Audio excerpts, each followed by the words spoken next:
Part of making vacuum science simpler is automating tasks. And with this Snap, we've implemented this thing called recipes. And let me show you what that looks like. So right now, we've got the recipe button illuminated, which means we're in recipe mode, which means it's going to follow whatever protocol we set. So here's what it looks like. On the top is the recipe to edit. Here it says recipe 1.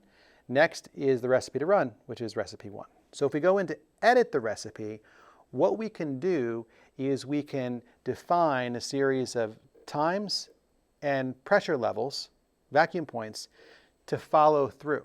And we can either ramp or hold at that level. Ramp means wherever I am, I'm going to ramp over this many minutes, and my ultimate pressure is going to be whatever I set it to. In this case, it's 5 minutes, and it's going to be the ending pressure is going to be 600 torr. So let's say I wanted to make that instead maybe 10 minutes. And I set that to 10 minutes. And say instead the ending pressure for this first step, I wanted to make something like 50 torr.